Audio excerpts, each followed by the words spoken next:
Naging sunod-suluran siya hanggang sa mahulog ang binata na gabi-gabing umaangkin sa kanya. Paano kung malaman ng binata na ginamit lang siya para maipaghigante ang magulang ng dalaga? Kung bago ka pa lang sa channel na ito, mga kwento ni Ate Jane, istorya mo, ikwento ko, huwag kalimutang pindutin ang notification bell at subscribe button. Amina. Malambing ngunit pabulong na tawag ng kanyang papa na si Robert. Anak, gising. May sasabihin si papa. Naalimpungatan si Amina at nasilayan ng kanyang papa. Papa? Namamaos nitong sabi. Sumenyas ito upang hinaan ni Amina ang kanyang boses. Shhh! Ani nito at marahang naupo sa tabi ng kanyang anak. Amina, lower your voice. Bulong nito. Papa, niaantok pa po ako. Sambit nito habang kinukusot ang kanyang munting mga mata. Marahan din itong umupo at napatulala saglit dahil sa antok. Gabi po po, Papa. Sleep pa tayo. Maktol nitong sabi. Mas lumapit si Robert at niyakap ang kanyang anak. Alam ko, gabi pa. Isang mahigpit na yakap ang ginawa ni Robert bago ito kumalas. Pero kasi anak, masyadong excited si Papa para mamaya. Kaya hindi ako makatulog. Kaya naisip kong maglaro tayo. Pero Papa, sleepy pa po ako. Ayaw ko pong mag-play. Nakapikit nitong sabi. Shhh! Senyas na to. Huwag kang maingay. Nag-start na kasi ang game. Team tayo ni Mama at Uncle Lucas. Po? Nagtatakang tanong ni Amina. Nginitian lang ito ng kanyang papa. Nakikita mo yon? Tinuro ni Robert ang isang painting na nakasabit hindi kalayuan sa kamang hinihigaan ni Amina. Tumango naman ang musmos na bata. Secret base natin yon.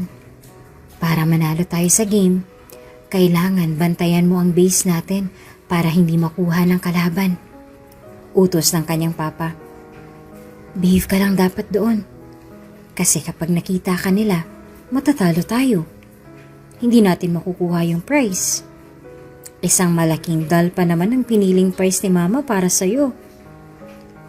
Malaking doll po, Papa? Biglang nagningning ang mga mata ni Amina nang marinig ang premyo. Yung tumutunog po, Papa? Katulad ng mga dolls ko? Bulalas na to. Shh! Lower your voice. Bulong nito. Kita na sa mga mata ni Amina ang pagiging interesado. Sorry anak, pero ito lang ang tanging paraan para maprotektahan kita. Game na tayo ha? Kinarga ni Robert ang anak ng marahan. Nang makarating na ito sa painting, inangat niya ito bahagya at pinapasok si Amina sa loob.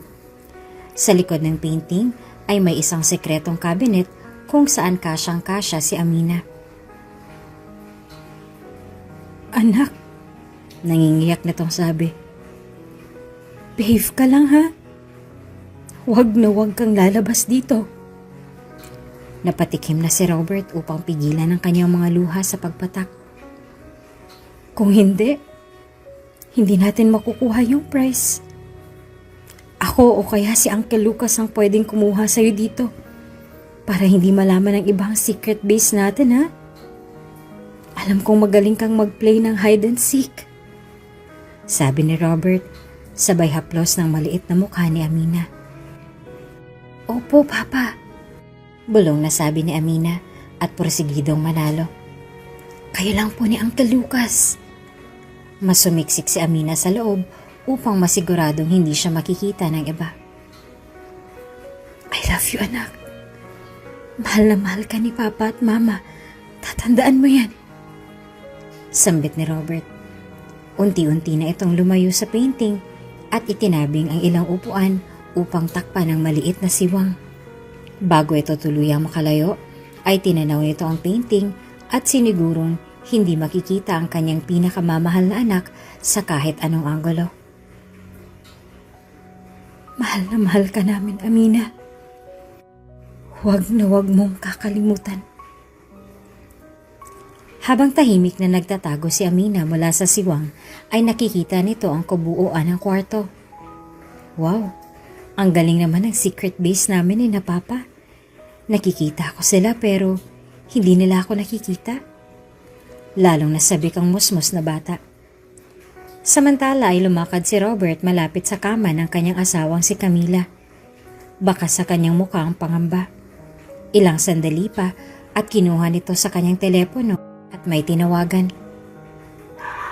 Yes, may ire-report lang ako.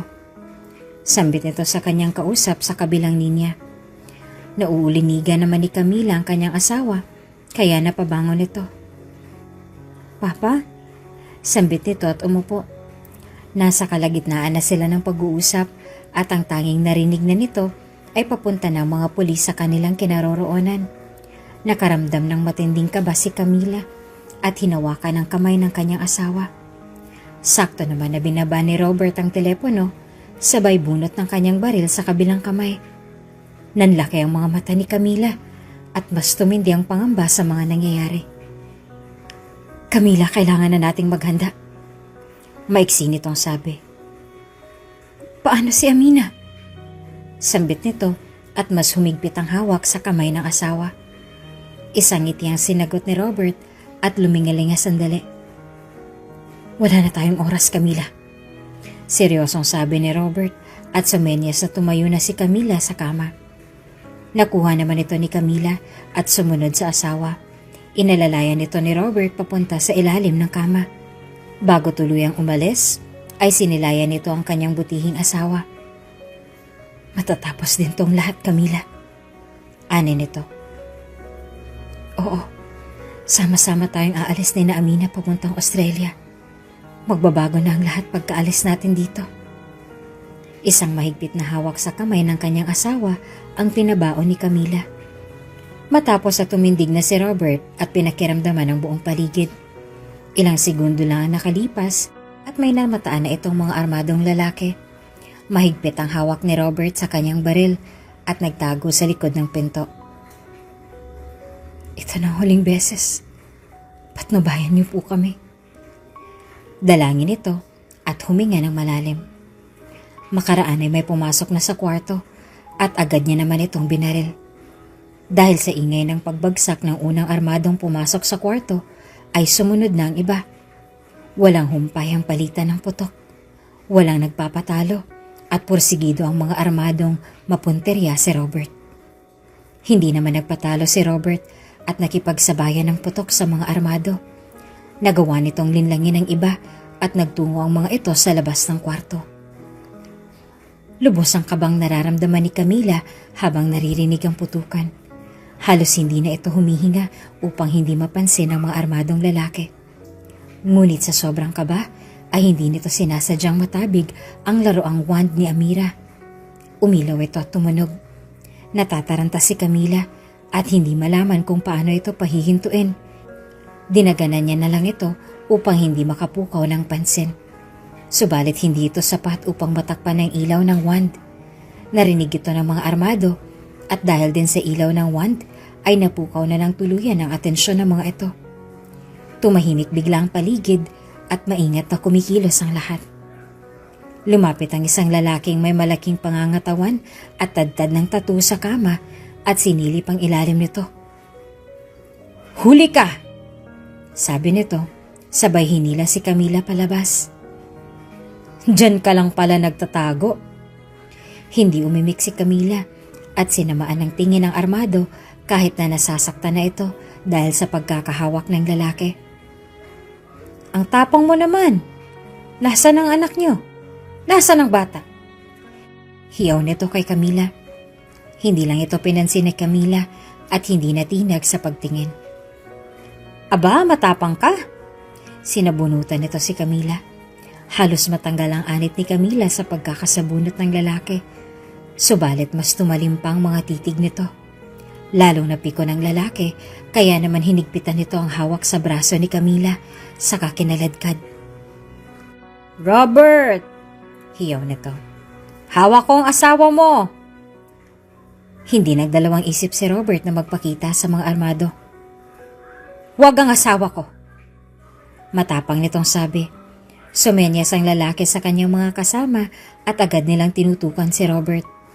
Wala ring pag-aalinlangan na binunot ng lalaki ang kanyang baril at itinutok naman ito kay Camila. "Lalabas ka rin pala sa lungga mo. Pinahirapan mo pa kami?" Gigil nitong sabi.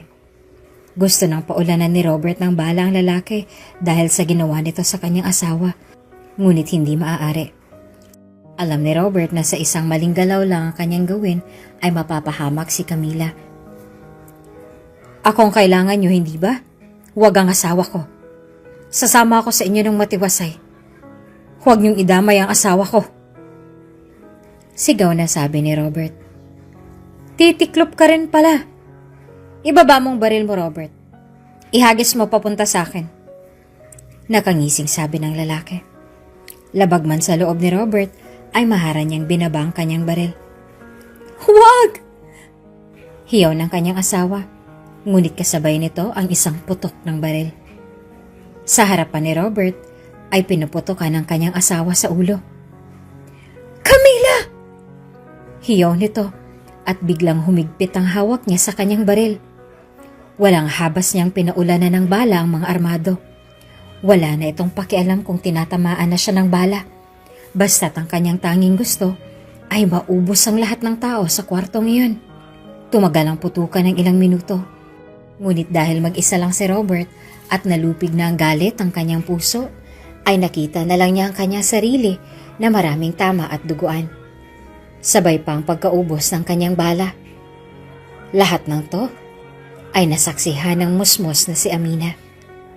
Mula sa pagkahuli ng kanyang mahal na ina hanggang kung paano pinaulanan ng bala ang kanyang ama. Hindi nakakurap si Amina at panay ang agos ng luha sa kanyang mga mata. Nakatanaw lang ito mula sa painting at pinapanood ang mga nangyayari. Malinaw niyang nakita ang lahat, lalo ng mga tattoo ng lalaking kumuha ng buhay ng kanyang mga magulang. "Boss, hinalugog na namin ang buong bahay. Hindi talaga namin makita yung bata." Sambit ng isa sa mga armado. Nangilabot si Amina at gusto na niyang lumabas sa kanyang pinagtataguan. Pakiramdam nito ay nakikita siya ng mga armado, kahit sa totoo ay hindi. "Mga bulag ba kayo? Bata lang yung pinapahanap ko sa inyo. Hindi niyo pa mahanap?" Gigil na sabi nito. "Pero boss kasi..." Pangangatwiran pa sana ng isa sa mga kasama nito. "Walang pero-pero. Kahit lumusot pa kayo sa pinakamaliit na pinto sa loob ng bahay na to, gawin niyo." Utos ng lalaki. Paalis na sana ang kanyang mga tauhan nang bigla nilang narinig ang tunog ng sirena mula sa paparating na pulis. "Nalintik ka na!" Sambit nito. Napahinto ang lahat at napatingin sa lalaki. "Sumibat na tayo!" Hiyaw ng lalaki at aktong lalabas na ng pinto. "Pero boss, paano yung bata?" Tanong naman ng isa. "Boss, ako nang bahala sa bata. Mauna na kayo." Ani ng isa sa mga armado. Tinapik na lang ito ng lalaking maraming tato at saka tumakas.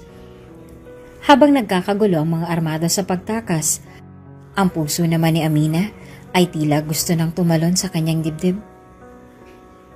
"Papa? Mama?" Mahina nitong usal habang pinagmamasdan ng katawan ng kanyang mga magulang. "Natatakot po ako. Papa, Mama." Sa kagustuhan nitong malapitan ng kanyang mga magulang, iniusad nito ang siwang upang makalabas. Ngunit biglang gumalaw ang nakahimlay na katawan ni Robert at nakikinikinita ang paggalaw ng painting. Alam nitong natatanaw siya ng kanyang anak. "Amina, huwag kang lalabas. Anak, hindi pa oras." Nasilayan din ito ang kanyang asawang walang buhay. Masakit man sa dibdib ay alam ni Robert na kailangan niyang protektahan ng kanyang nag-iisang anak.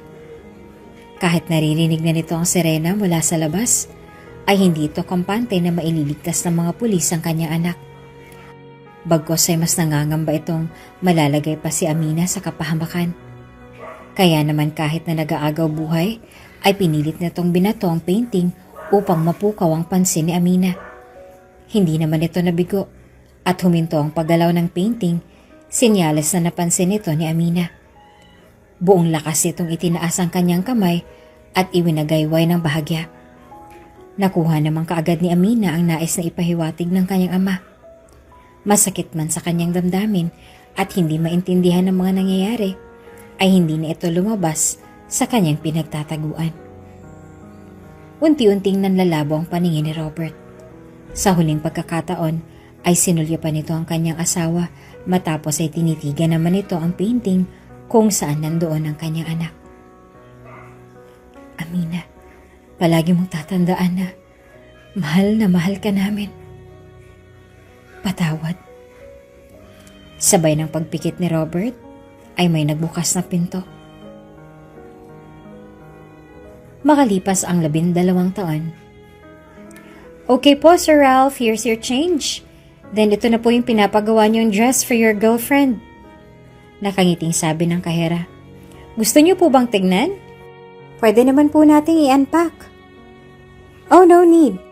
Alam ko namang maganda at nasa magandang kondisyon tong dress. Kaya nga favorite namin tong shop niyo eh. Plus, ikaw pa talaga, Amina, ang personal na nag-handle ng lahat. Nothing to be worried about. Papuri ng customer. By the way, next month may aatenan kaming kasal. Magpapagawa sana kami ng suit, trousers, and other dress. And probably kasama ko ang friend ko. Sure sir. Schedule na po ba natin? Para po masabihan ko na po yung favorite niyong mananahi. Suhestyon naman ni Amina. I'll message you kapag maayos na namin ng girlfriend ko ang schedule namin. O sige na, I have to go. Sambit ng lalaki nang umalis. Agad naman itong nilapitan ni Simon, ang may-ari ng tailor shop.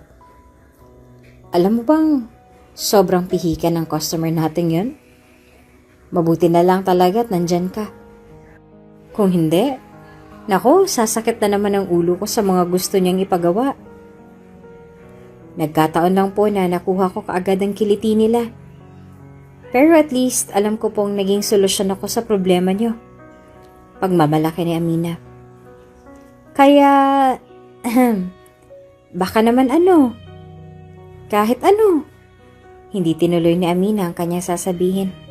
Napailing si Simon bago muling nagsalita. Nako, Amina, saka na kita tuturo ang manahe. Sayang ang maganda mong kamay kung gagamitin mo lang sa pananahe. Balingkinitan at maliliit pa naman yung mga kamay mo. Ang bagay dyan ay humawak ng ballpen at magbilang ng pera. Sir, nagmamakaawa nitong usal. Ay nako, Amina, sambit ni Simon. Sakto naman at may pumasok ng customer. May customer tayo, sige na asikasuhin mo na siya. Naisahan niyo na naman ako, sir. Sambit na sabi ni Amina at nagmamarcha ito palabas ng counter. Nagtatrabaho si Amina sa tailor shop ni Simon. Magiliw at biba si Amina. Kaya naman kinatutuwa siya ng mga customers ng shop. Mapalalaki man, babae, bata, o matanda, ay agad nitong nahuhuli ang kiliti ng mga ito. Kung kaya't mula nang siyang tumao bilang kahera, ay lumakas lalo ang tailor shop ni Simon. Nais din kasi nitong matutong manahe, kaya panay ang kulit nito kay Simon upang siya'y turuan. Sadyang naaaliw kasi itong gumuhit ng mga damit at makikitang sinusuot ng iba. Amina, nagpa-appointment pa si Ralph? Tanong ni Simon. Opo sir, mamaya raw po. Darating kasing kasama ng kaibigan niya. Magpapagawa po ng damit? Tugon ni Amina. Nag-message kasi siya na hindi siya makakapunta. Pero yung kaibigan niya on the way na daw papunta rito. Paki-assist na lang siya. Utos ni Simon. Okay po sir, no problem. Tugon ni Amina. Ilang sandali pa ay may pumasok sa tailor shop, isang makisig na lalaki. Nasa pinto pa lang ito, ay agad na itong nakakuha ng atensyon galing sa iba nilang customer. Agad naman itong dumiretso kay Amira na kasalukuyang nakapwesto sa counter. "Hi!" Presko nitong sabi. "Yes?" Sa unang pagkakataon ay lumabas kaagad ang pagkamataray ni Amira. Kung nabighanin nito ang Rosa, pagdating kay Amira, ay tila bagyong papasok sa Pilipinas ang kanyang pakiramdam. Ngunit bukod doon ay may ibang kutob si Ermina sa lalaki. "Ako nga palang friend ni Ralph. Sabi kasi niya maganda dito magpatahe ng suit at trousers. I want one." Sambit nito. Suminghal si Amina bago magsalita. "Pre-made or made to order?" Mataray nitong tanong. "Pwede bang makita muna yung mga pre-made nyo? Let's see kung maganda talaga ang mga damit dito."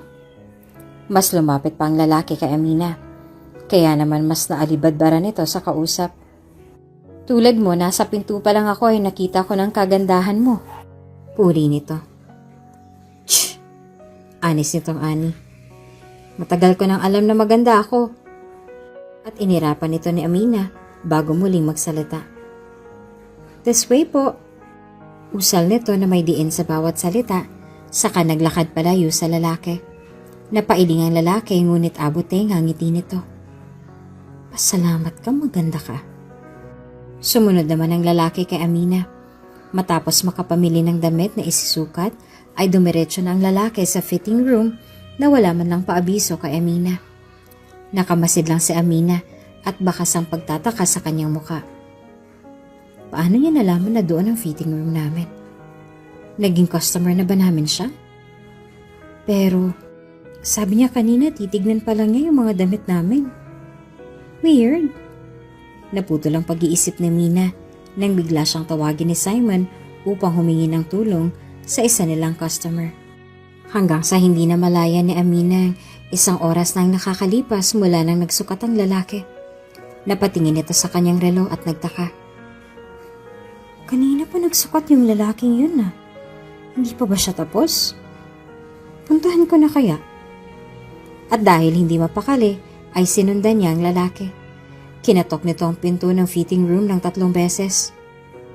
"Sir, okay pa po ba kayo dyan?" Tanong nito. Ngunit walang sumasagot sa loob. Nilamon na ata ng damit tong lalaking to. Inulit ni Amina ang pagkatok. "Sir!" Mas kinutuban si Amina. Lumakad ito pasulong at binuksan ng isang maliit na tukador malapit sa fitting room. Kinuha nito ang susi ng pinto. Hindi na rin kasi ito mapalagay at nangangamba na baka may masamang nangyari sa lalaki. Isusuksok na ni Amina ang susi nang bigla itong nagbukas. At sa hindi sinasadyang pagkakataon ay nabunggo nito ang lalaki at lumapat ang kanyang braso sa matipunong katawan nito. Ay, ang tigas at ang bango niya. Nagitla naman ang lalaki na makita si Aminang may hawak na susi. Ngunit sa kabila nito ay natawa ito sa itsura ni Amina. Hindi kasi ito makagalaw at nakadikit lang sa kanya. Ilang segundo rin sila na ganoong posisyon. "Miss mo na ako?" Maangas na tanong ng lalaki. Biglang lumayo si Amina at inayos ang sarili. Pulang-pula ito at hindi makatingin ng maayos sa lalaki. Ano kasi? Akala ko kung anong nangyayari sa'yo kaya... Hindi na makapagsalita si Amina dahil sa taranta. Marahang lumapit ang lalaki kay Amina. Habang lumalapit ang lalaki, ay umaatras naman si Amina. Hanggang sa wala na itong maatrasan dahil isang malaking wall mirror na pala ang kanyang nasa likuran. Nang dahil doon ay mas nataranta si Amina. "Relax," usal ang lalaki at itinuon ang kanyang palad sa salamin. "Ako lang to," sabi nito at kinurot ng bahagya ang ilong ni Amina. Sabay ngiti na nakakaloko. Tila kamatis na ang buong mukha ni Amina na gustong-gusto namang makita ng lalaki. Matapos ay lumayo na ang lalaki at muling nagsalita. "Kukunin ko lahat ng to." Sambit ng lalaki at naglakad na palabas ng fitting room. Naiwang nakatulala si Amina na mamawis ang kamay at mabilis ang tibok ng puso. "Miss?" Tawag ng lalaki. Self-service ba ang payment dito sa shop nyo? Tanong nito. Doon pa lang bumalik sa ulirat si Amina. Ha? Ano po? This way po. Sambit nito at mabilis na naglakad papuntang counter. Mabilis na inihanda ni Amina ang lahat ng damit na kinuha ng lalaki. Ni humingay, hindi ata ginawa ni Amina. Hindi rin ito makatingin sa lalaki ng diretsyo. Kaya naman may inatig ng lalaki si Amina. Miss, sabi ko naman sa'yo, relax ka lang. Ako lang to. Terence Rafael. Ani nito, sabay kindat at inabot ang kanyang kamay. Hindi lang ito iniimikan ni Amina at tuloy lang sa pag-aayos ng mga damit. Napahiya ng bahagya si Terence, ngunit hindi ito nagpatinag sa katarayang taglay ni Amina. Oh, ito po. Anything else? Sarkastiko na tanong ni Amina kay Terence. Let me think. Ani ni Terence at tumawag pa ito sa kanyang baba. Nanggigigil si Amina sa inis kaya napapahinga na lang ito ng malalim. Inis na siya oh. Asar ni Terence sabay tawa. Amina, kalma. Customer yan. Nakakahiya sa iba kung gagawa ka ng eksena. Natawa si Terence sa naging reaksyon ni Amina.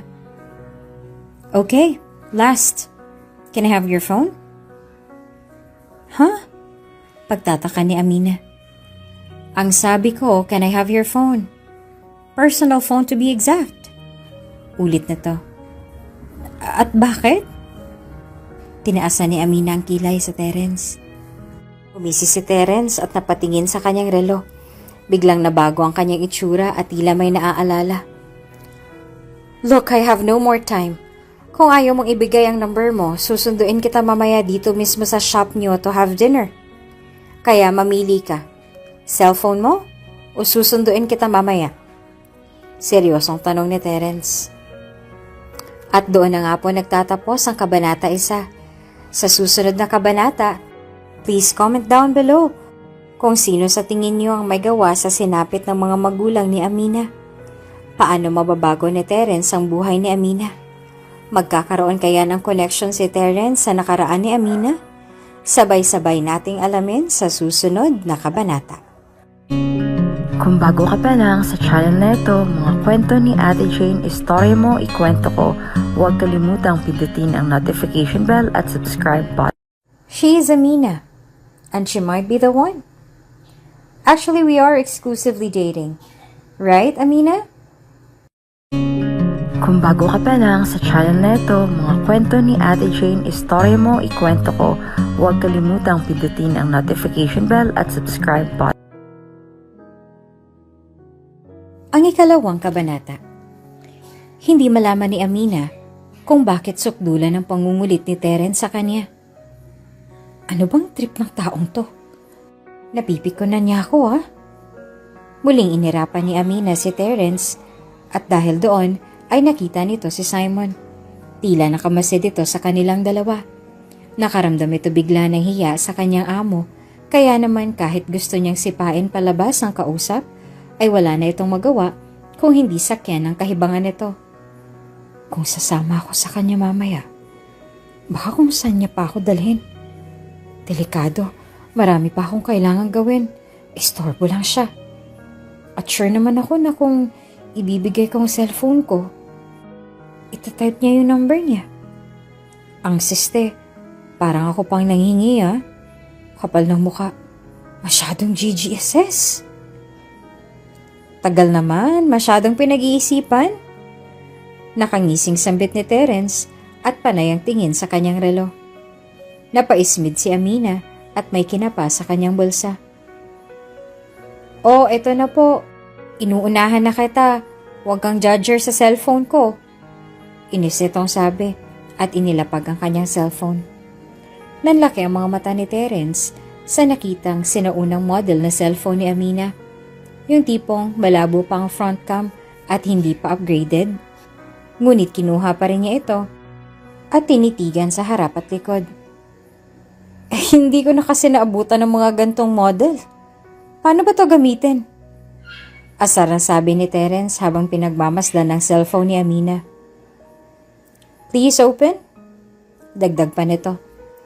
Nanggigigil si Amina at hinablot ang kanyang cellphone. Wow ha, mas mukha ka pang matanda sa akin. Sambit nito habang binubuksan ang kanyang cellphone. Lalo ako natutuwa pag naiinis ka. Mukhang mapapadalas ang punta ko rito kahit walang utos ah. Oh, padabog na binigay ni Amina ang kanyang cellphone. Dahan-dahan naman. Antigo pa naman tong cellphone mo. Pang-aalas ka ni Terence. May load naman siguro to? Kapal mo naman. Akala mo cellphone ko, kahit ganyan lang yan, palagi yang may load. Bulalas ni Amina at humalukip-kip pa. Ngumisi lang si Terence. Nagpipipindot lang ito ng ilang sandali at inilapag ng marahan ang cellphone ni Amina. O ayan. Thank you and goodbye, my lady. Ani nito, sabay kindat kay Amina. Alis na habang hindi pa nagdidilim ang paningin ko sa'yo. Sinundan lang ni Amina ng tingin si Terence hanggang sa makalabas ito ng shop. Agad namang pinuntahan ni Simon si Amina. Ayos ka lang? Nag-aalalang sabi nito. Ipinaypay ni Amina ang kanyang kamay. Tila banas na banas ito matapos makipag-usap kay Terence. Opo, Sir Simon. Sadyang nakakabanas lang kausap ang lalaking yun. Hindi ko maintindihan kung anong trip niya sa buhay. Pakiramdam ko, tumaas ang presyon ko dahil sa kanya. Napapapikit pa si Amina habang nagsasalita sa sobrang yamot. Nako, Amina. Nakahanap ka ata ng customer na makakapagpatiklop sa'yo. Pang-aalas ka ni Simon. Pinanlakihan ng tingin ni Amina si Simon na tila nakalimutan nitong amo niyang kanyang kausap. Parang pinagtawanan lang ito ni Simon. Hay nako Amina, kung alam mo lang. Matalinhaga nitong sabi. O siya, ikukuha muna kita ng tubig. Baka mamaya bumulagta ka na dyan sa sobrang inis mo. Pilit na ngumiti si Amina at lumakad na si Simon. Wait. Ano naman kayang ginawa ng bagyong yan sa cellphone ko? Kinuha ni Amina ang kanyang cellphone at binuksan. Pumunta siya sa kanyang outbox. Recent use number, phone book, pati na rin sa call logs. Ngunit ni isang unknown number ay wala siyang makita. Wala ring nadagdag sa kanyang mga phone book, kaya naman nagtaka si Amina. Tay nako, mukhang trip lang talaga ako ng mukong na yun. Kainis! Huwag sana siyang bumalik. Oh, Amina, uwian na! Sambit ng isa sa mga sastre. Sasabay ka ba sa amin? Tanong nito. Ay, hindi po muna. Tatapusin ko lang po tong inventory para bukas hindi na tayo magahol. Tugon nito. Ang sipag naman talaga ng Amina namin. Sige, mag-ingat ka sa pag-uwi. Mauna na kami.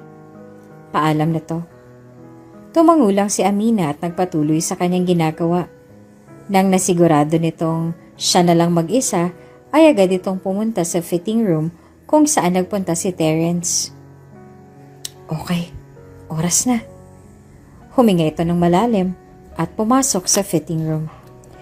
Pagpasok rito ay nakita niya ang isang full-size wall mirror na karaniwan sa mga fitting room. Mga sabitan ng hanger, damit at isang maliit na upuan. Alam kong may kakaiba sa fitting room na to. Baka may secret button dito or something. Imposibleng tumagal ng 1 oras hanggang 2 oras sa pagsusukat lang ng damit. Nasaan kaya dito yun? Kinapa ni Amina ang mga gilid ng salamin. Inisa-isa niya ang tornilyo. Binalingan din ito ang mga sabitan at upuan. Halos baliktarin na nito ang upuan, ngunit wala siyang makitang kakaiba sa mga ito. Napaupo na lang si Amina sa silya, sumandal at nagsalong baba. Sunod-sunod din ang pagbuntong hininga nito. Bakit wala pa rin akong makitang clue? Ito na ang huling fitting room dito sa shop pero kahit anong kalkal ko, pare-pareho lang sila. Nawawala na ako ng pag-asa. Nakaramdam na ito ng pagsakit ng ulo at naluluha na dahil sa pagkadismaya. Pumikit ito at tinakpan ang mukha gamit ang kanyang mga kamay. Inaalala nito ang itsura ng kanyang mga magulang noong siya'y bata pa. Tuluyan ang tumulo ang luha sa kanyang mga mata. Papa, Mama, nawawala na po ako ng pag-asa. Tulungan niyo po ako. Gabayan niyo po ako sa mga ginagawa ko. Huminga ito ng malalim at kinalma ang sarili. Tinanggal na nito ang kanyang kamay at tumingala habang nakapikit. Hindi ako dapat sumuko. Para kay Papa at Mama. For almost 20 years, pinangako ko sa sarili ko na ako mismo ang magbibigay ng hustisya para sa mga magulang ko. Hindi ako dapat sumuko. Alam kong mahahanap ko rin sila. Alam kong gagabayan ako ni na Papa at Mama. Isang malalim na paghinga ang ginawa ni Amina. Sa kanya unti-unting iminulat ang kanyang mga mata. At sa kanyang pagmulat, ay tila may naaninag itong pisi. Isang puting pisi na kakulay ng kisame at sobrang nipis. Ano to? Sapat ba to ng gagamba? Pero bakit ang haba naman masyado? At saka, wala namang gagamba dito dahil palagi nagpapalinis si Sir. Tumayo si Amina habang nakatingala. Aabutin niya sana ang pisi, ngunit biglang tumunog ang kanyang cellphone. Ano ba yan? Inis nitong sabi. Kaya naman tumindig ito ng maayos at binuhot ang kanyang cellphone sa bulsa. Pagtingin nito ay isang unknown number ang tumatawag. Sinagot naman ito kaagad ni Amina. Hello? Sino po sila? Tanong ni Amina. Good evening po, madam. Pasensya na po kung late na pero delivery po. Tugon ng isang lalaki sa kabilang linya. Delivery? Ulit ni Amina. Opo, madam. Nasa tapat po ko ng needles and pins. Sagot ng lalaki. Ha? O sige, palabas na po, sandali lang po. Sabi ni Amina at ibinaba ang telepono. Wrong timing naman. Pero, may delivery pa ba ng tela? Parang kumpleto naman na kami ah. May pinadagdag ba si Sir Simon? Nako sir, magugulo na naman yung inventory ko. Usal na to habang inaayos ang mga gamit sa fitting room. Matapos ay lumabas na ito upang puntahan ang sinasabing delivery. Paglabas na to ay tumambad ang magarang kotse at may isang lalaking nakatalikod. Ngunit hindi ito pinansin ni Amina. Luminga pa ito upang hanapin ang delivery man. Marahang humarap ang lalaki na si Terence. Ang laki ng ngiti nito. Ngunit napalitan nito ng pagkatismaya dahil hindi pala siya napapansin ni Amina. Panay ang tanaw nito kung saan. Itong babaeng to, hindi ko alam kung bulag o old maiden lang talaga. Masyado akong natsa-challenge sa iyo ah. Hindi kita tatantanan hanggat hindi ko nakukuhang atensyon mo. Inayos ni Terence ang kanyang suot na tuxedo at matikas na lumakad papalapit kay Amina. Hi! Bati nito kay Amina. Napalingon si Amina sa kinaroroonan ng tinig. Pagkakita ni Amina kung sino ang nagsalita, ay tila bumagsak ang kanyang balikat at kumulubig lang ang kanyang dugo. Good evening, my lady. Surprise! Ngiti-ngiti nitong sabi. Walang good sa evening kung ikaw lang din ang babate. Inis na sabi nito. Umusad si Amina at hindi pinansin si Terence. Nasaan na ba si kuya? Sabi niya nasa tapat lang siya. Ani nito. Ngumisi si Terence at kinuha ang cellphone sa kanyang bulsa. May denial ito. Ilang segundo pa at tumunog ang cellphone ni Amina. Agad din naman itong sinagot. Hello? Ani nito. Hinahanap niyo po ba ako? Nasa tapat niyo na po ako. Sambit ng lalaki sa kabilang linya. Nagulat si Amina na ang tumawag pala sa kanya ay si Terence. Gulat ka no? Ang cute mo talaga. Lalo na yung cellphone mo. Asar na to. Binaba ni Amina ang tawag at masungit na humarap kay Terence. Sarado na po ang shop, kaya po bukas na lang po kayo bumalik. At kung babalik po kayo, pakiabisuhan po kami para masabi ko sa mga kasama ko na may malakas na bagyo na darating. Singhal nitong sabi. Sungit naman. Pero anyways, get in the car, may pupuntahan tayo. Utos ni Terence. Nabigla si Amina sa utos ni Terence. Inuutusan mo ba ako? Kinda. Sige, let me rephrase. Maaari bang sumama ka sa akin, sakay ng aking sasakyan? At kung maaari ay pwede ba kitang isama sa aking kasiyahan? Binibining kay ganda? Patula nitong sabi. Ayan, it's a request, not a command. Napakagat na si Amina sa kanyang labi. Ikaw? Aktong suntukin nito si Terence nang may tumawag sa pangalan ni Amina. Amina, kumalma ka. Aneto, napalingon ang dalawa. Si Simon pala ito at papalapit sa kinaroroonan nilang dalawa. Good evening po. Bati naman ni Terence. Terence, ano? Tumawag na ba? Tanong nito. Napakamot sa kanyang ulo si Terence. Umiling lang si Simon at bumaling kay Amina. Amina, pwede mo bang samahan si Terence? Nagpaalam na siya sa akin. Dapat talaga akong kasama niyan sa party gawa ng inimbitahan din ako ni Ralph. Kaso may mga kailangan pa akong tapusin. Alam mo yan, kaya sabi ko ikaw na lang ang papupuntahin ko. Hindi rin kasi ako makatanggi kay Ralph. Pasensya na, Amina. Paliwanag ni Simon. Amina, kalma. Utos to ni Sir. Mukhang sinusubukan ako ng tadhana. Ito na ba ang kapalit ng nakita ko kanina?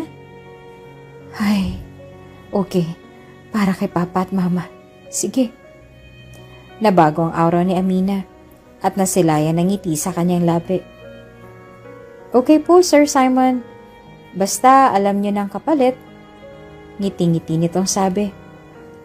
Oo, sige. Bukas, pangako. Makakapaggupit ka na ng mga retaso. Ani ni Simon at bumaling kay Terence. Iingatan mo tong si Amina. Pagkakatiwala ko siya sa'yo.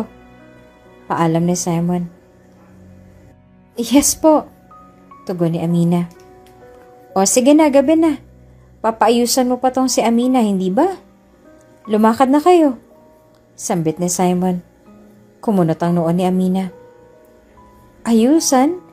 Teka sir, sandali lang. Hindi ko pa rin po natatapos yung... Ay, ako nang magliligpit sa loob. Kunin mo na mga gamit mo at lumakad na kayo. Utos ni Simon. Abotenga naman ang ngiti ni Terence. Dahil wala na magawa si Amina kung hindi pumayag. Sumama ito na puno ng masama ng loob kay Terence. Pinakita naman ni Terence na siya ay isang maginoo. Pinagbuksan niya ng pinto si Amina bago sumakay.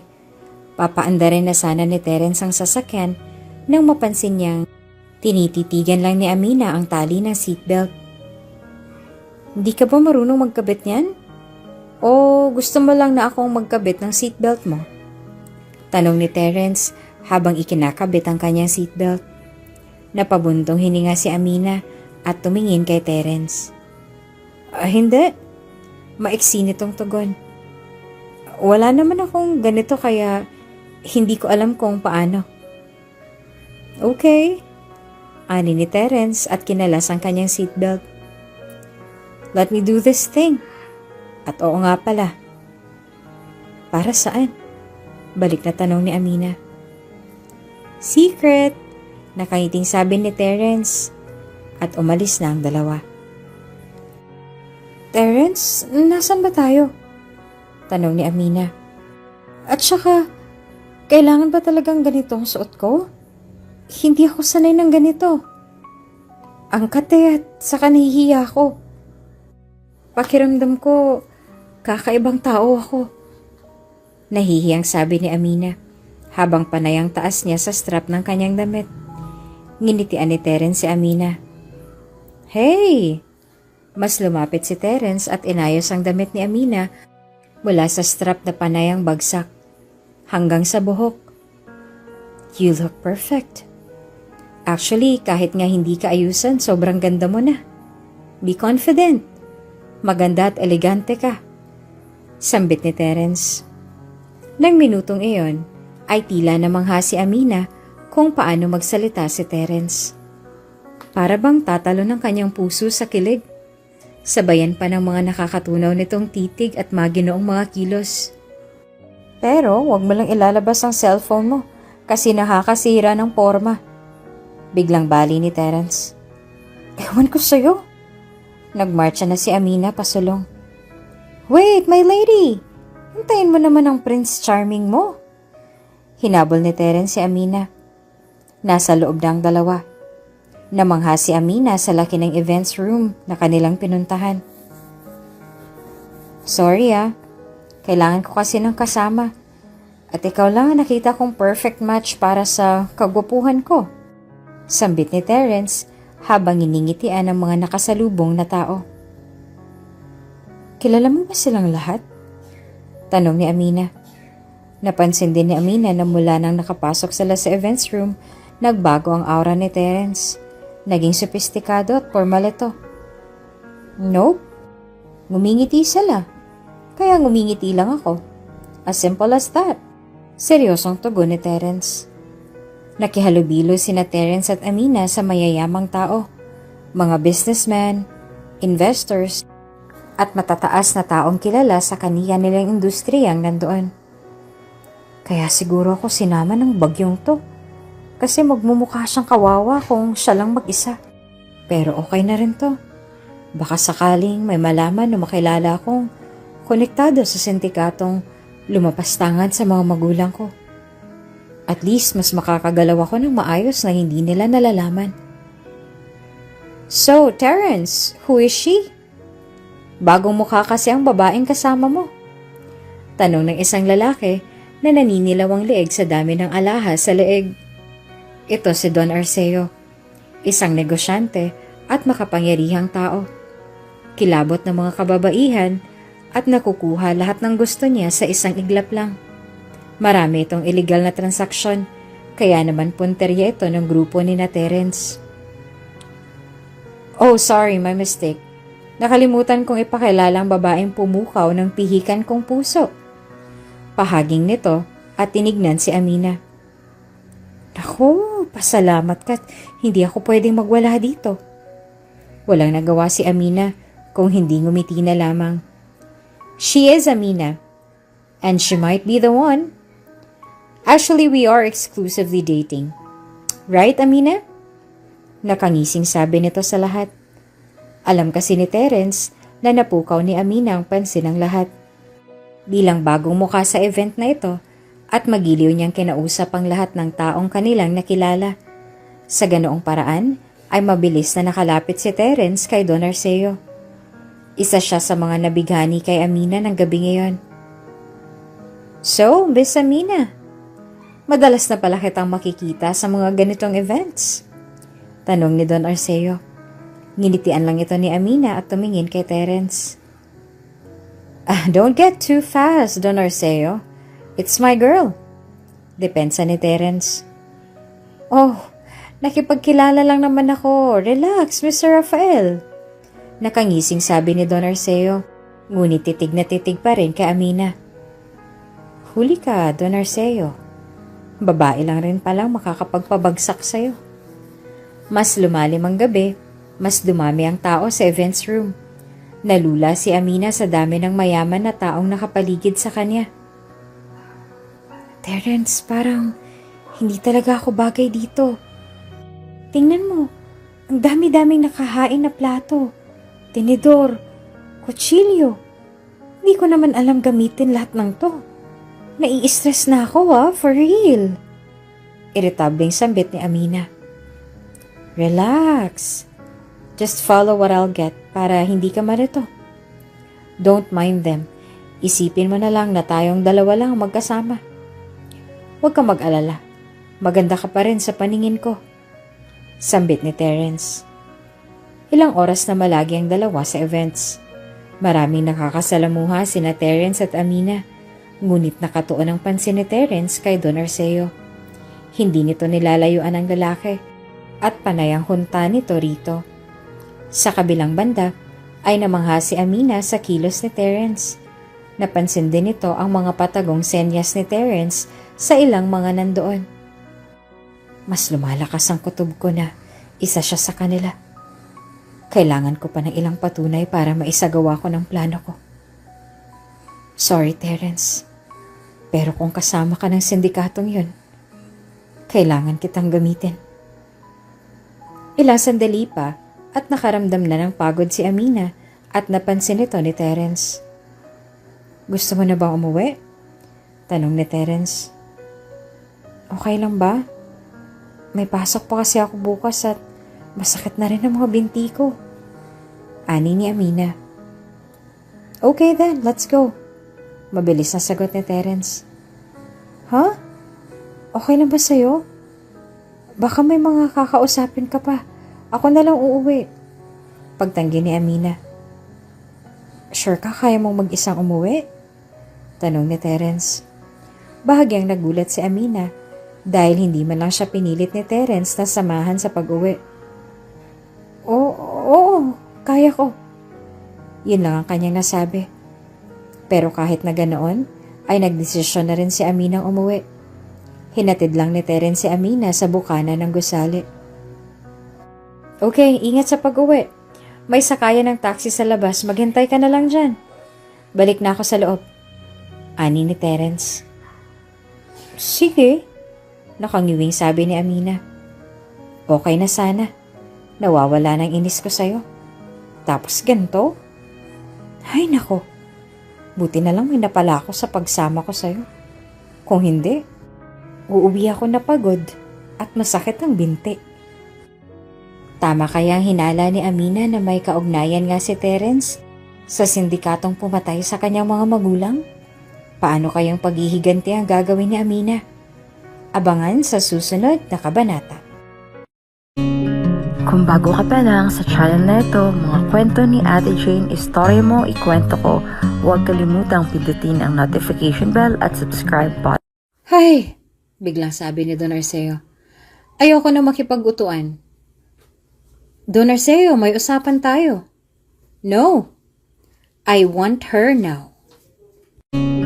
Kung bago ka pa lang sa channel na ito, mga kwento ni Ate Jane, istorya mo, ikwento ko, huwag kalimutang pindutin ang notification bell at subscribe button.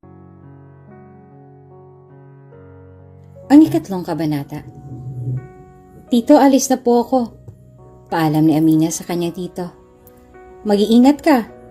Ani nito. Ngunit paglabas ni Amina sa pinto ay tumambad kaagad si Terence sa kanyang harapan. Hi! Good morning, my lady. Bati ni Terence na abot tenga ang ngiti. Nanlaki ang mga mata ni Amina sa gulat. Anong ginagawa mo dito? Sigaw nito. Grabe ka naman. Ang ganda-ganda ng bati ko sa'yo tapos sisigawan mo lang ako. Usal ni Terence. Napakagat sa kanyang labi si Amina. Hindi niya rin maintindihan kung bakit inis na inis siya kay Terence. Kahit wala pa naman itong ginagawa sa kanya. Narinig ng tito ni Amina ang sigaw nito. Kaya naman dali-dali itong lumabas. Amina? Wika nito. Bakit ka sumigaw? Pagkalabas ay nakita niya ang pamangking may kausap na lalaki. Parang namumukhaan ko tong batang to. Napalingon si Amina at nakita ang kanyang tito. Tito ano? Wala po, wala. Sabi ni Amina at pinagtulakan si Terence palayo. Ano po, may pulubi po kasing namamalimos eh. Nagulat po ako. Ganun ba? Nagmamaang na lang ang tito ni Amina. Kung ihatid na lang kaya kita. Baka mamaya maraming pulubing bumuntot sa'yo dyan. Pahagi ng tito ni Amina para kay Terence. Ay tito, wag na po. Ako na pong bahala sa pulubing lalapit sa akin. Kaya ko na po ito. Sambit ni Amina, sabay tawa. Tumango na lang ang tito ni Amina at muling pumasok sa loob. Grabe ka naman. Ang gwapo ko namang pulubi kung ganun. Inis na sabi ni Terence. Ay, ewan. Ani ni Amina at naglakad pasulong. Amina, ihahatid na kita.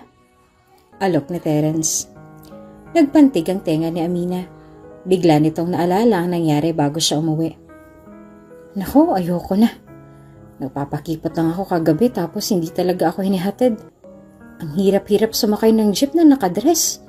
Nakakainis. Pero teka, paano niya nalaman ang bahay ko? Sinabi kaya ni Sir Simon? Hindi lang ito pinansin ni Amina at dire-diretso sa paglalakad hanggang sakayan. Hoy, Amina! Ay talaga naman, hintay!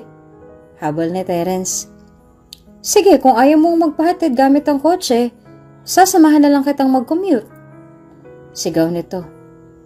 Oy, bagalan mo naman ang kaunti. Hindi ko alam na magja-jogging pala tayo. Dapat nag-running shoes ako. Tch, bahala ka dyan, ang bagal mo maglakad. At sure akong hindi ka sanay mag-commute. Madadala ka sa akin, Terence. Amina? Terence? Nalaki ang mga mata ni Simon na makita ang dalawang magkasama. Good morning po, nakangiting sabi ni Terence. Salit-salitang itinuro ni Simon ang dalawa. Naku po sir, kung ano man po yung iniisip ninyo, huwag nyo na pong tangkaing isipin pa. Inihatid lang po niya ako, that's all. Iritableng sabi ni Amina. Wala naman akong sinasabi, bakit nagpapaliwanag ka? Nakangising ani ni Simon. Sir, singhal na sabi ni Amina. Tama po si Amina. Hinatid ko lang po talaga siya. Ay, by the way, hiramin ko po sana si Amina for a lunch out, pwede po ba? Tanong ni Terence. Sure, walang problema. Agad na sagot ni Simon. Sir, pagtutol ni Amina. Oh, bakit? Wala namang masama kung lumabas kayo. Bakit ba ayaw mo? Tanong ni Simon. Nagmamaktol si Amina at nagsimula makipagtalo kay Simon.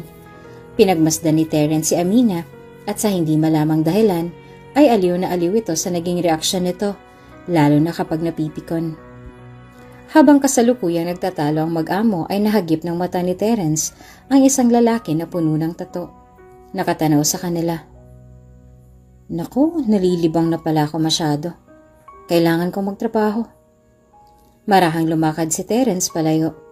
Napansin ito ni Simon at nakita ang isang lalaking puno ng tato.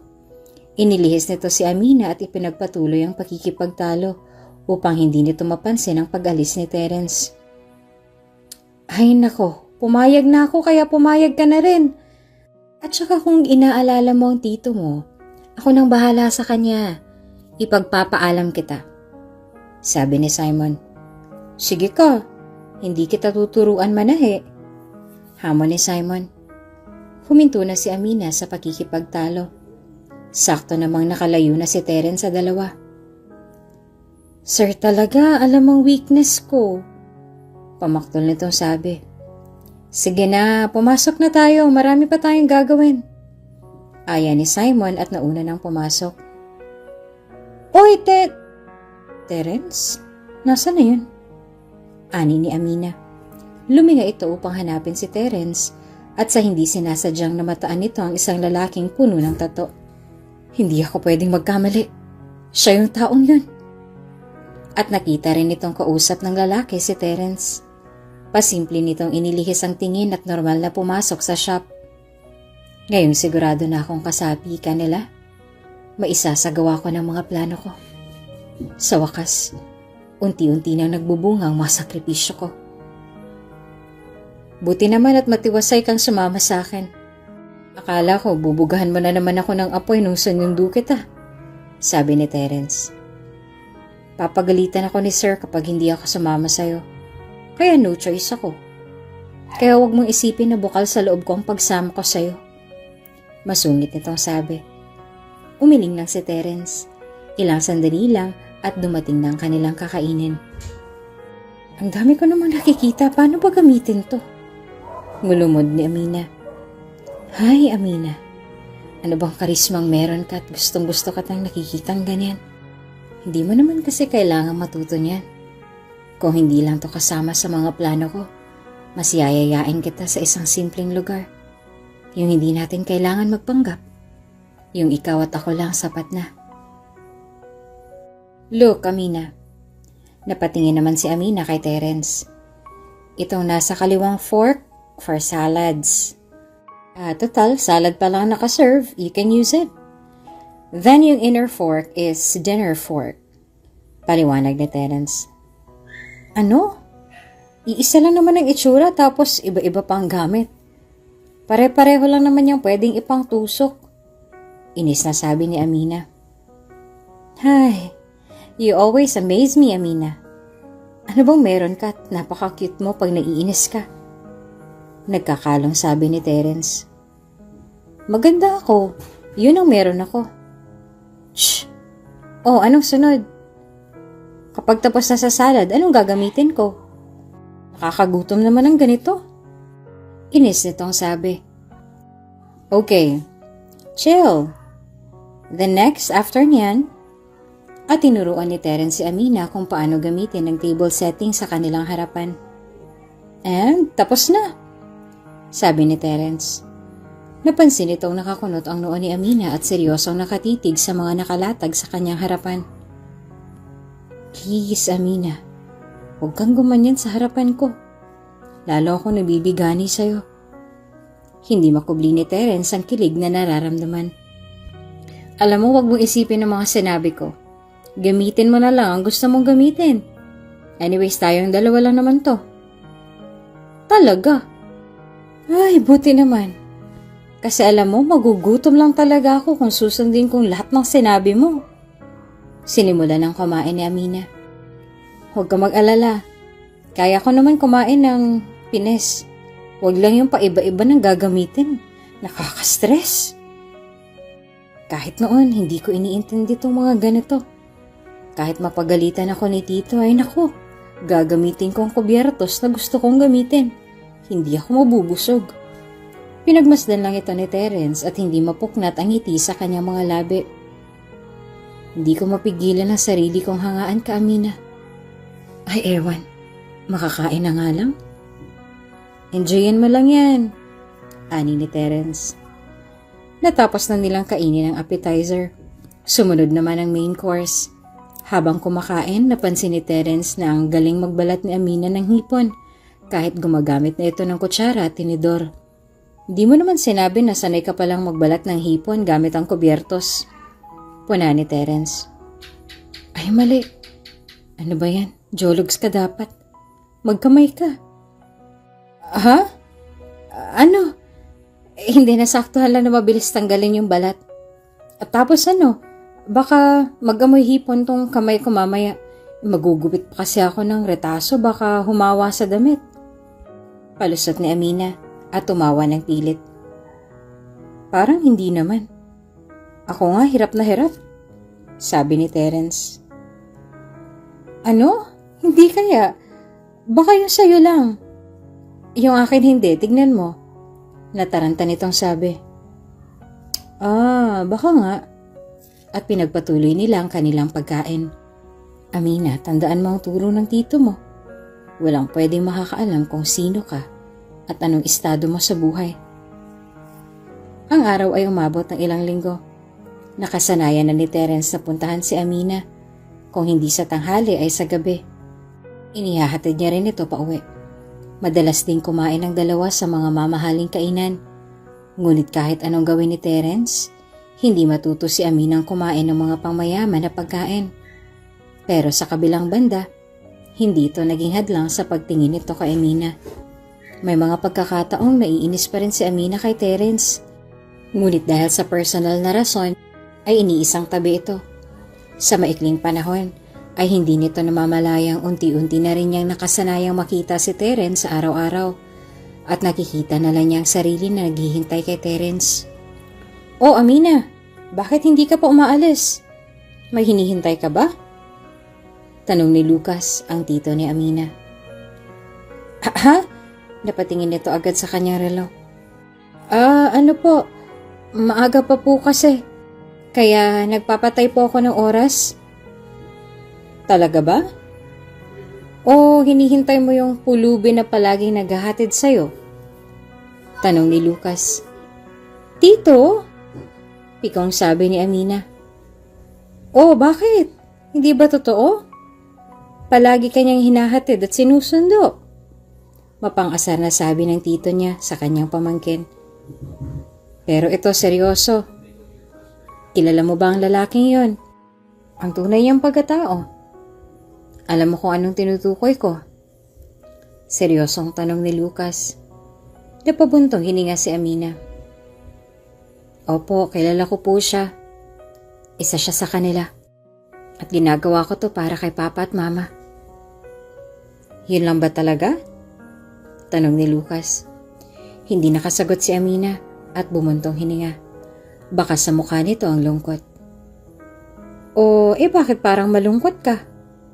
Hindi ba dapat masaya ka kasi ang tagal nating pinagplanuhan to? Si Terence ang taong magdadala sa'yo sa loob ng organisasyon. Malapit mo nang makuha ang hustisya para kina Robert at Camila. Kaso sa palagay ko naiba ata ang plano mo. Puna ni Lucas. Muli itong bumuntong hininga. Tito, naawa lang ako para sa kanya. Kasi alam kong sa huli magiging magkaaway kami ni Terence. Alam mo po yun? Ginagamit ko siya. Nakukonsensya lang po ako. Pero Amina, hindi ba't gano'n naman talaga ang takbo ng plano? Parang sa shop. Sa pagiging kahera mo doon. Kung bakit nagtitiis ka sa bahay na to? Kung tutuusin, pwede ka namang bumalik sa Australia at mamuhay ng tahimik. Sambit ni Lucas.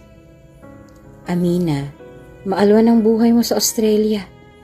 Hindi ka basta-bastang tao, Amina. Tatandaan mo yan. Hindi ko nga lang talaga alam sa'yo kung bakit mas gusto mong gawin to. Kung tutuusin, madali lang ipatumbang organisasyong yun gamit ang yaman mo. Napasubsob si Amina sa mesa. Tito, hindi ko alam kung bakit ako nagkakaganto. Maayos naman ang takbo ng mga plano ko. Pero bakit hindi ako masaya? Inis nitong sabi at muling umayos ng upo. Nalilito na ako sa nararamdaman ko. Sa pagdaan ng araw, lalo kong nakikilala si Terence. Parang, at muli itong sumubsob. Amina, tinapik ni Lucas ang balikat ni Amina. Ikaw lang ang makakapagdesisyon kung itutuloy mo to o sasayangin lahat ng pinaghirapan mo sa isang pagmamahal na walang kasiguraduhan. Hindi kita pinipilit na tapusin to. Pero ikaw, kung aatras ka o hindi, nandito lang ako para alalayan ka. Nangako ako kay Robert na kahit anong mangyari, gagabayan kita. Kilala mo ko. Hindi kita inuobliga. Ikaw ang nagpumilit nitong lahat. Pangungonsensya ni Lucas. Tito, ganyan kay. Para naman sinasabi mo pa na ang duwag ko. At saka FYI, Tito, awa at panghihinayang sa nabuo naming friendship ang pinanghihinayangan ko. Anong pagmamahal? Walang ganon, Tito. Depensa ni Amina. Ayun na yung gwapong pulubi. Biglang sabi ni Lucas. Otomatiko namang lumingon si Amina at hinanap si Terence. Ay, friendship nga, hindi pagmamahal. Asar ni Lucas. Tito, sambit ni Amina. Terence, bakit tayo nandito? Anong meron dito? Tanong ni Amina. Nasa magara silang private room kung saan sila lang ang tao. May meeting kasi ako kay Don Arceo. Nag-request siya na isama raw kita. Kailangan ko kasing isarang deal na yon para naman makausad na kami. At dahil sinusuyo ko siya, lahat syempre ng request niya ibibigay ko. Paliwanag ni Terence. Ganun ba? O sige. Basta wag kang aalis sa tabi ko Hindi kasi ako komportable sa kanya. Natatakot ako. Nagawa nitong kumapit kay Terence. Tama ba itong gagawin ko? Baka masyado na akong lumalagpas sa limitasyon ko. Baka mapahamak si Amina dahil sa ginagawa ko. Kilala si Don Arceo na mahilig sa babae. At itong ipapain ko si Amina. Okay ka lang? Tanong ni Amina. Hindi kasi ito umimik at tila malalim ang iniisip. Oo, ayos lang ako. Sandali lang, pupunta muna ako ng comfort room. Paalam ni Terence. Tumagulang si Amina. Pre, tawag nito sa janitor habang nakatingin sa salamin. O bakit? Bigla naman itong nagpunas ang salamin para mapalapit kay Terence. Clear dito. Di CCTV wala. Magsalita ka lang. Ren, ikaw ang bahala kay Amina mamaya. Sabi nito. Talaga palang tinuloy mong paggamit sa civilian? Usal nito.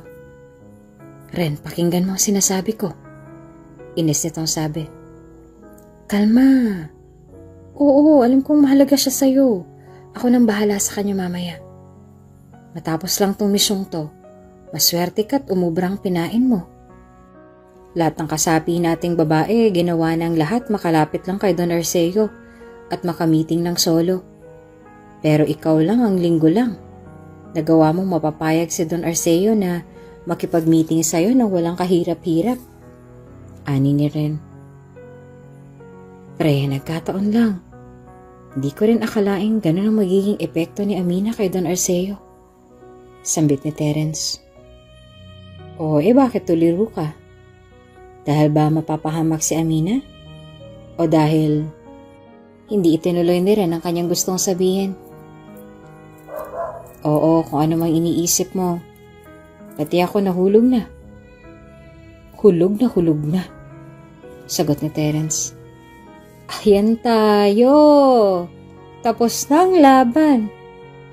Sige, dahil dyan sa pag-amin mo, pupugal na ako sa pwesto ko. Kahit magpabaril pa ako mamaya, gagawin ko. Huwag lang madaplisan si Amina. At tinapik ni Ren ang balikat ni Terence. Salamat. At kung tutuluyan mo na si Don Arceo, huwag sanang nakaharap si Amina. Ayaw kong matrauma siya o malaman kung ano talagang tunay kong trabaho. Ani ni Terence. Sige, ako nang bahala dyan. Pero payo lang, hindi mo maitatago kay Amina kung sino ka talaga. Ikaw nang haharili sa tito mo, tandaan mo. At isa pa, ihanda mo na yung katawan mo. Bugbog tayo nito sigurado dahil balita ko, alam na ng tito mo na gumagamit ka ng tao na wala sa organisasyon. Paalala ni Ren. Oo, sagot ko kayo. Sige na, ilang minuto na lang gagalaw na tayo. Sabi ni Terence at umalis. Sinalubong ni na Terence at Amina si Don Arceo sa lobby. Oh, what a wonderful evening. Sabi kaagad ni Don Arceo at titig na titig kaagad kay Amina. Tumikim si Terence at bahagyang hinarangad si Amina. Yes, Don Arceo, it's very wonderful evening. So tara na po. Aya ni Terence. Naglakad na sila patungo sa isang private room. Kumain at nagkwentuhan. Napansin din ni Terence na hindi nalito o nagmaktaw si Amina sa mga nakahain at mukhang bihasa na sa pakikipagsosyala ng mga oras na yon. Ngunit dahil nakatuon ito sa kanyang misyon, ay nawawaglit sa kanyang isipan ang kanyang mga napupuna kay Amina. Lumalalim na ang gabi at mas kinakabahan si Amina. Hindi nito alam kung bakit pero ilang na ilang ito sa mga titig ni Don Arceo sa kanya. Napatingin ito kay Terence, ngunit normal lang ang kilos nito. Naisip ni Amina na baka masyado lang siyang nag-iisip at nagpapraning, kaya gano'n na lang ang kanyang pakiramdam. Hay! Biglang sabi ni Don Arceo. Ayoko na makipag-utuan. Kinilibutan si Amina at kumabog ang dibdib. Hinawakan ni Terence ang kamay ni Amina. Don Arceo, may usapan tayo. Sabi ni Terence. No, I want her now. At tinitigan ni Don Arceo si Amina na tila nais siyang hubaran ora mismo. Napatingin si Amina kay Terence. Anong ibig sabihin nito? Amina, please magtiwala ka sa akin. Sabi ni Terence at mas hinigpitan ang hawak pa nito sa kamay ni Amina. Titig na titig lang ito kay Don Arceo. No. Kailangan mo ako para sa pagbagsak ng kumpanya, hindi ba? Susundin mo lahat ng gusto ko. Galit na sabi ni Don Arceo. Guards! Sigaw nito at pumasok ang mga lalaking armado. Ilabas niyo na si Mr. Rafael. Itira niyo ang babae.